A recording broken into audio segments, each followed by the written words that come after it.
সপ্তম পাঠ বিভিন্নভাবে লামযোগে ক্রিয়াপদের সাহায্যে বাক্য গঠন প্রণালীর আলোচনা।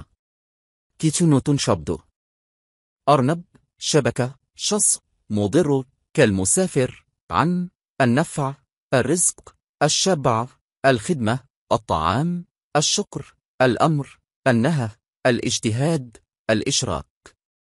অনুবাদ: একটি খরগোশ, জাল, বড়শি, ক্ষতিকর, মুসাফিরের মতো, সম্পর্কে, উপকার করা, রিজিক দেওয়া, খাবারে তৃপ্ত হওয়া, সেবা করা, খাবার খাওয়ানো বা আহার করা, শুকর করা বা কৃতজ্ঞ হওয়া, আদেশ করা, নিষেধ করা, পরিশ্রম করা, শিরক বা অংশীদার করা।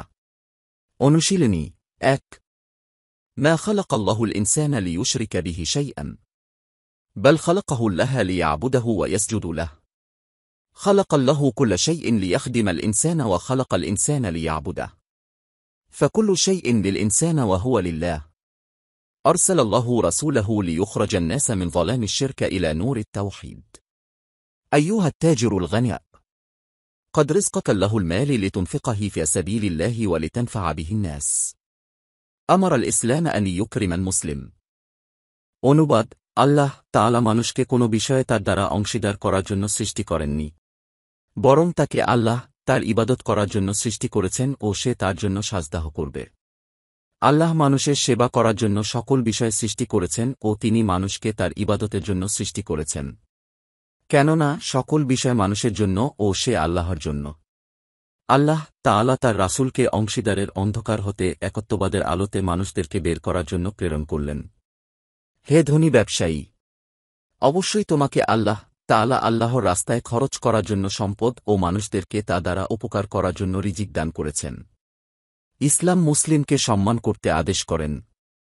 অনুশীলনী 2 يقول الله يا عبد قد أنزلت المطر من السماء لأخرج به لك رزقك من الأرض فكيف تشرك بغيره أمر الله الإنسان أن يعبده ولا يعبد غيره أيها الإنسان لا تشرك بالله إن الشرك لظلما عظيما।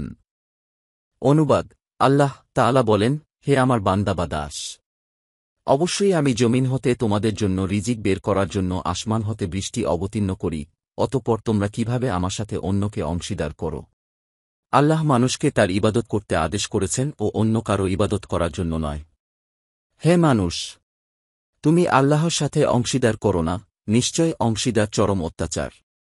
অনুশীলনী 3 أيها الطالب العزيز أعلمك اللغة العربية لتفهم القرآن. يا أبا ماجد أرسل ولدك الذكاء إلى المدرسة ليتعلم اللغة العربية. অনুবাদ: হে প্রিয় অনুসন্ধানকারী, আমি তোমাকে কুরআন শরীফ বুঝার জন্য আরবি ভাষা শেখাব। হে মাজেদের পিতা, আপনি আপনার মেধাবী ছেলেকে আরবি ভাষা শেখানোর জন্য বিদ্যালয়ে প্রেরণ করুন। অনুশীলনী 4 قالت الخادمة لسلم افتح يا باب الغرفة لأنظفها. يا عبد الله كل واشبع واشكر ربك طعمت وشبعت وشكرت الله على نعمته. অনুবাদ: সালমা সেবিকাকে বলল, তুমি কামরার দরজাটি পরিষ্কার করার জন্য খুলো। হে আল্লাহর বান্দা বা দাস, তুমি খাও, তৃপ্ত হও এবং তোমার প্রতিপালকের শকর করো বা কৃতজ্ঞ হও।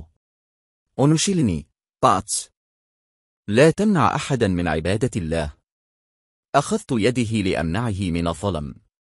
يا رجل أتريد أن تمنعنا من طلب العلم. অনুবাদ: তুমি আল্লাহর ইবাদতে কাউকে বাধা দিও না, আমি অত্যাচার করা হতে তাকে বাধা দেওয়ার জন্য তার হাত ধরেছি। হে লোক, তুমি কি আমাকে জ্ঞান অনুসন্ধান করা হতে বাধা দিতে চাও?